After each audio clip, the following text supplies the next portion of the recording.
Hello everybody, it's Chris. Welcome back to another video. And in today's video, I'm going to talk about and go over some tips, tricks, and drills for dry firing at home so you can become more comfortable when you are using your handgun. Stay tuned.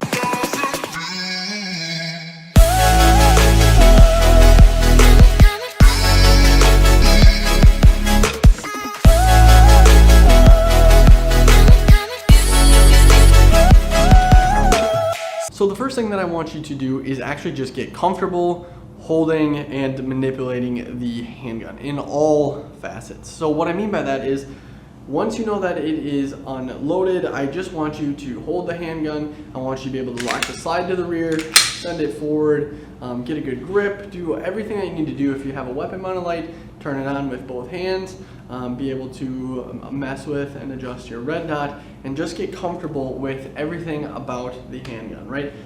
Figure out what works best for you, get your grip right, make sure you can press the magazine release and you know how it all functions and works correctly. So I would say to kind of just mess around with and get comfortable with that in a safe and responsible manner.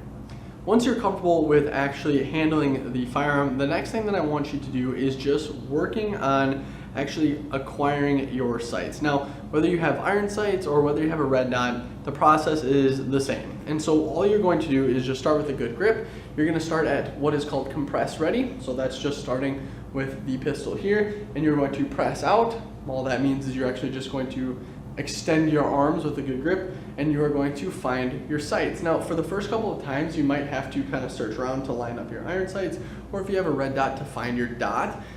When you are first beginning, do it slowly so that you can actually find your dot. And if you see some of the other reels that I've put out, try not to kind of scoop and flop down and don't come down and up. You want to kind of be in a straight line. So by here, I can already kind of see through the glass, and then as I extend out, it's giving me a little bit more time to actually find the dot. In this case, if you have normal iron sights, that works too. You can do this 50, 100, 200 times, right, a night or a week or whatever, right, as many times as you want. It doesn't cost you any ammo, but you can just present and get on target as quick as possible. And like I said before, go slow, figure out where you need to do, and then from there you can just keep doing it until every single time your eyes are open, and when you present that pistol, your dot or your iron sights are already in line at whatever you are looking at. And it'll happen over time.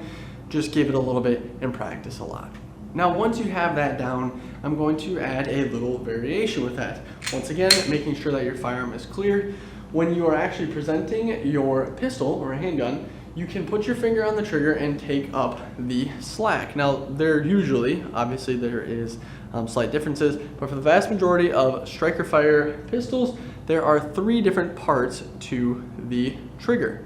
There are usually 3 parts of a modern handgun trigger: the take up, the wall, and the break. And so the take up is this movement that you see here. The wall is when that take up stops, the trigger stops moving, and then the break is when you continue to press on that wall, the actual firing mechanism goes off and the gun would actually fire. So once you can present quickly and accurately, fairly repeatably, I would say that the next part is to actually, as you're presenting, get your finger on the trigger and get rid of the take up and sit at the wall. And so this process should go from your finger being on the side of the pistol to going in to taking up the slack, and now I'm all ready to shoot and my sights are in line. And so you can practice this over and over and over again. It's all about practice and repetition. The next one that I would recommend is drawing from any sort of holster. So once you have actually just presenting your pistol from compress ready, and once you can do that quickly and accurately and get the slack out of the trigger, drawing from a holster is next if you are going to do that. So if you have a concealed carry holster, or if you have some sort of outside the waistband holster, you can use that and basically build on what you have already been working on. So say I have a target over here, we'll talk about that in a second. I would basically get ready, I would present my pistol and get rid of the slack, and then from there you can kind of build and repeat. If you do have a shot timer, I would highly recommend using it. You can get apps on your phone, or if you have a normal one, you can use it. I'm not using it in this video just for sound's sake because it's super loud.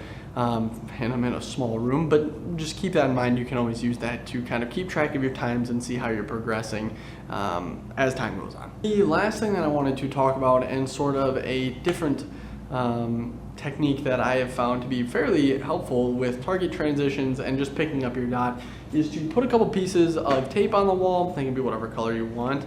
And then from there, you can work on everything that we just worked on. So if you just wanted to start from the compress ready, you can just go out and make sure that as you punch out, your sights are on the piece of tape that you are looking for. And you can do this from a draw from a holster, just from compress ready, or like low ready, you're starting here and you just come up.